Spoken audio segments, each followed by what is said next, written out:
جو شخص اپنے آپ میں موت کی نشانیاں دیکھ رہا ہو، اگر اس کا مال کسی کے پاس موجود ہو یا ایسی جگہ چھپا ہوا ہو جس کا ورثاء کو علم نہ ہو، تو اگر لا علمی کی وجہ سے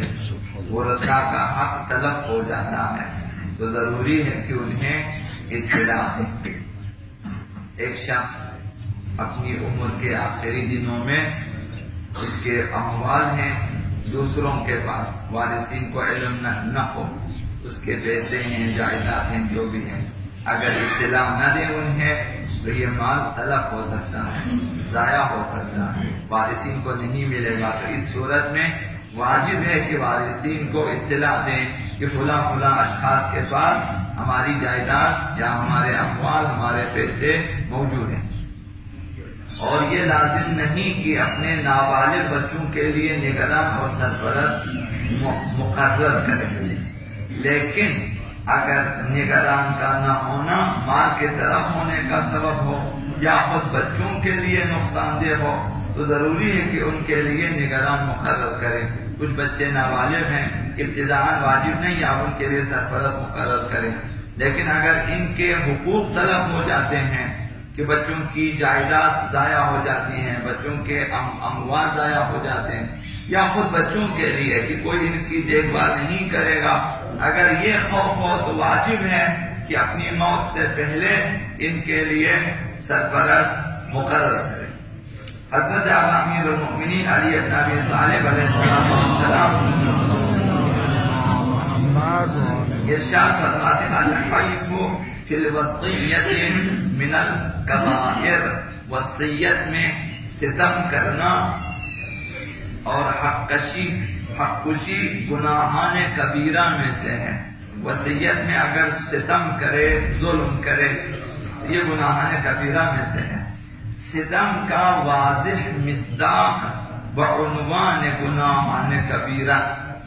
یہ ہے کہ وصیت کرنے والا اپنی وصیت میں کسی ایک وارث کے حق کو نظر انداز کر دے یا حصص کی تقسیم میں عدالت کی رعایت نہ کرے۔ مثلا بیٹوں کے 2 حصے ہیں، بیٹیوں کا 1 حصہ، یہ کہیں کہ نہیں میری طرف سے برابر دے دیں ان کو، یہ خود اب بیٹوں پہ ظلم ہے۔ حضرت امیر المؤمنین علی بن ابی طالب علیہ السلام ارشاد فرماتے ہیں جو شخص وصیت کرے اور اپنی وصیت میں وارثین پر ستم نہ ہونے دے، نقصان نہ ہونے دے، تو وہ شخص اس شخص کی مانند ہے جس نے اپنے مورد وصیت مال کو اپنی زندگی میں ہی صدقہ کر دیا ہو۔ یہ وصیت اس لیے مهم ہے، وارثین کے حق میں بہتر سے بہتر وصیت کرنا انسان کو اس مقام تک پہنچا دیتا ہے گویا اس نے ان سارے اموال کو صدقہ کر دیا ہو، راہ خدا میں دیا ہو۔ روایات میں ہے کہ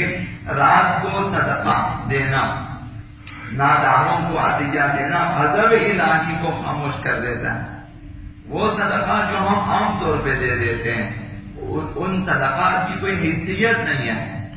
جو عام طور پہ ہمارے معاشرے میں لوگ دے دیتے ہیں انہیں صدقہ کہتے کہتے اب صدقہ کا نام ہی ہمارے ذہنوں میں ایسا ہو گیا کہ یہ تو بری چیز ہے کہ میں صدقہ نہیں کھاتا مثلا، کیونکہ صدقے کا کوئی اہمیت نہیں ہے۔ لیکن جو لوگ دے دیتے ہیں بڑی بڑی رقم یا جائیداد، بعض لوگ زمینیں، امام راحل نے اپنے قومیں کی زمینوں کو تقسیم کیا، مثلا وکیل بنایا اور زمینوں کو تقسیم کر دیا کہ وہاں ناداروں میں تقسیم کر، اس طرح کے صدقہ۔ جو شخص رات کو صدقہ دے، ناداروں کو عطیہ دے، غضب الہی کو خاموش کر دیتا ہے، خداوند متعال اس سے غضبناک نہیں ہوتا اور بہت سے گناہوں کو مٹا دیتا ہے اور قیامت کے دن حساب و کتاب کو بھی آسان بنا دیتا ہے۔ جن کو وصیت کریں تو دنیا میں